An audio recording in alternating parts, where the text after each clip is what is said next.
अब समझते हैं आपके ऊपर किसी ने फर्जी एफआईआर लिख दिया, तब अगर फर्जी एफआईआर लिखा गया है और संगीन अपराध में होता क्या है कि गांव में मारपीट हो गया, कहीं किसी का सर फूट गया, हाथ टूट गया, अब वो क्या करता है ना 10-20 आदमी का नाम डाल देता है। अब उसमें नाम डाल दिया तो भाई उसके साथ जो अपराध हुआ है वो संगीन है, उसमें आपकी गिरफ्तारी होगी बिना आपको वारंट दिखाए। छोटे मोटे अपराध नॉन कॉग्निजिबल में आप पुलिस से मांग सकते हैं वारंट, लेकिन कॉग्निजिबल में पुलिस वारंट नहीं दिखाएगी, उठा ले जाएगी एफआईआर हो गया है। तो उसने तो उसको मारपीट हुआ है, लेकिन आप नहीं थे, आपकी दुश्मनी थी या फिर जलता था तो आपका नाम दे दिया उसमें, तो वो फर्जी एफआईआर है। तो अब आपको पुलिस खोजने लगेगी, उठा ले जाएगी, तो आपको गिरफ्तारी का खतरा हो गया है। तो इसके लिए क्या कहिए, आप अपने किसी संबंधी को, पिताजी या किसी को भी आप डीएसपी ऑफिस या फिर एसपी ऑफिस में ले जाइए, वहां आप दस्तावेज दीजिए, प्रूफ दीजिए कि हाँ सर ये जिस समय घटना हुई थी वो इस समय नहीं थे। आप अगर नहीं इन्वॉल्व थे तो कोई ना कोई तो प्रूफ होगा ही आपके पास कि उस समय हम यहाँ थे। मान लीजिए आप किसी दोस्त के पास थे तो उस दोस्त को ले जाके आप अपने पिताजी के साथ या किसी दूसरे के साथ इन लोग के पास भेजिए, ये नहीं कि अपने चल जाए, साहब हम नहीं थे तो उठा के डाल देगा, सभी सब अपने में मिले रहते हैं सब।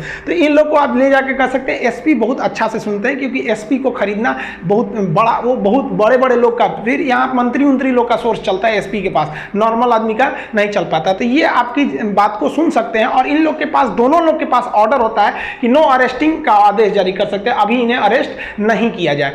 लेकिन अगर मान लिया कि ये लोग भी अगर आपकी बात नहीं सुन रहे हैं, तब क्या कीजिएगा, तब आप चले जाइए एंटीसिपेटरी बेल लेने के लिए। आप अगर गिरफ्तार नहीं हुए हैं तो आप वकील को करिए तुरंत अपने डिस्ट्रिक्ट कोर्ट में एंटीसिपेटरी बेल, जिसे कहते हैं अग्रिम जमानत, ले लीजिए। हमारे ऊपर भी कई जना लोग ने फर्जी एफआईआर कर दिया, कोचिंग में पढ़ाते रहते तो उल्टा सीधा काम कर देता है सर। फर्जी एफआईआर लिख दिया, एफआईआर हो गया हमारे नाम पे, पुलिस आई गिरफ्तार करने के लिए, पुलिस कह रही है खान साहब हम आपको गिरफ्तार करेंगे। हम कहे मत करिए महाराज, हम लेके चल आते हैं एंटीसिपेटरी। तो कहा ठीक है जाइए लेते ही। तो देखिए पुलिस को भी पता है कि कौन क्राइम किया है कौन नहीं किया, खुद पुलिस बोल रहे थे कि आप लेते आइए यहाँ पे। तो हम गए वहाँ पे, देखिए हमारे ही फोटो है, शायद यही कपड़ा भी पहने हैं क्या, नहीं दूसरा है, मिलता जुलता है। तो वहाँ पुलिस के, वहाँ गए कोर्ट के पास, तो जज पता है, देखिए कानून अंधा होता है, जज अंधा नहीं होता है, सब समझता है। तो हमको एंटीसिपेटरी बेल दे दिए, तो हम एंटीसिपेटरी बेल लेके आ जाएंगे ना। अब पुलिस के सामने घूमते रहेंगे तो पुलिस गिरफ्तार नहीं कर सकती हमको। अब पुलिस केवल सबूत इकट्ठा करेगी या जज को दे देगी, वहाँ पर एंटीसिपेटरी बेल आपके पास रहना चाहिए। लेकिन क्या होगा कि आप एंटीसिपेटरी बेल भी नहीं लिए हैं, आप पुलिस, डीएसपी, एसपी भी आपकी बात नहीं सुने, आप कहीं घूम रहे हैं, आपको पुलिस पकड़ ले गई, अब तो डाल देगी जेल में। जब जेल में डाल देगी तो उसके लिए भी आपको बेल लेना पड़ेगा।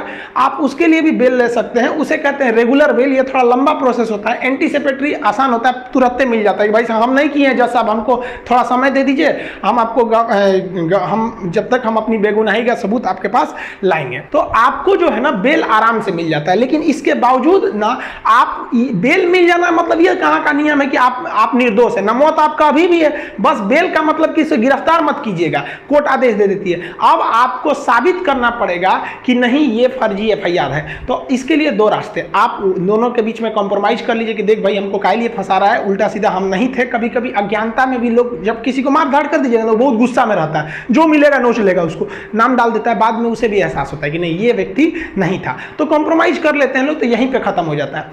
लेकिन कॉम्प्रोमाइज नहीं करेगा ना, तब आप जाइएगा, देखिए हम लिख दिए सीआरपीसी की धारा 482, इसके तहत आप हाई कोर्ट जाइएगा। देखिए भले हम सुप्रीम कोर्ट का फोटो लगा दिए, लेकिन हाई कोर्ट जाना पड़ता है 482 के तहत। और हाई कोर्ट में आप अपने लीगल दस्तावेज दीजिएगा कि देखिए सर ये हमको फर्जी एफआईआर में फंसाया है, हम उस वक्त नहीं थे। आप अगर नहीं रहेंगे, सच में आप कुछ नहीं किए, तो आपके पास पक्का प्रूफ होगा, आप दिखाइए, सीसीटीवी फुटेज दिखाइए या जो चीज दिखाइए, मोबाइल ट्रेस करके दिखाइए, आपका वकील बताएगा क्या क्या चीज चाहिए, आप उसको दिखाइए। और हाईकोर्ट आपको देखेगा, तुरंत हाईकोर्ट कर देगा कि भाई ये एफआईआर फर्जी है। या फिर अगर हाईकोर्ट को लगेगा कि नहीं भाई ऐसा भी हो सकता है कि आदमी झूठ बोल रहा है, तो फिर पुलिस को कह देगा कि अभी इसके गिरफ्तार मत कीजिए, लेकिन आप ठोस सबूत बताइए कि यही किया था। समझ में आ गया? और अगर आप पे कोई फर्जी कर दिया है और कॉम्प्रोमाइज भी नहीं कर रहा है, तब तो आप कंफर्म जाइए सीआरपीसी की धारा 482 के तहत हाईकोर्ट में, और हाईकोर्ट बढ़िया से उन्हें खंगालेगा। इतना आप विश्वास रखिए कि अगर आपने किसी पर गंभीर रूप से नहीं मारा पीटा है